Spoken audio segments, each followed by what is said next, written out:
La maladie de Verneuil est une maladie inflammatoire chronique qui concerne à peu près 500 000 personnes en France, ce qui est une population assez importante. Essentiellement, c'est survenu au début de l'âge adulte, vers 18 ans, essentiellement plus de femmes que d'hommes, et avec un impact majeur sur la qualité de vie des patients qui en sont atteints. Alors, le diagnostic est facile, hein. C'est un diagnostic clinique, il n'y a pas besoin de bilan sanguin, il n'y a pas besoin de recherche très approfondie.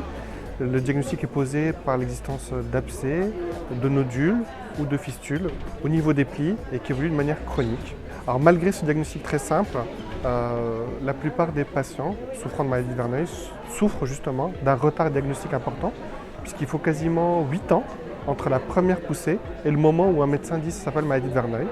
Et ce retard diagnostique entraîne aussi un retard dans la prise en charge, ce qui est d'autant plus dommageable, c'est que c'est une maladie douloureuse qui survient sur une topographie gênante et fortement impactante, aussi bien dans sa vie personnelle, familiale, mais aussi professionnelle avec des arrêts de travail, avec ces histoires d'abcès récidivants.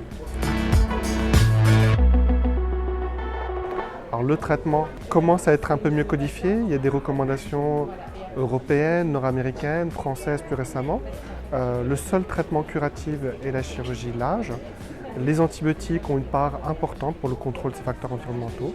Et on s'oriente aussi vers de nouvelles voies qui seraient de bloquer ces voies inflammatoires, notamment les traitements biologiques, avec les anti-TNF, notamment l'adalimumab, qui a été beaucoup développé et qui a une AMM dans tous les pays européens, y compris la France, et d'autres voies qui sont encore en cours d'essai et qui, j'espère, permettront d'apporter une réponse à tous ces patients qui souffrent.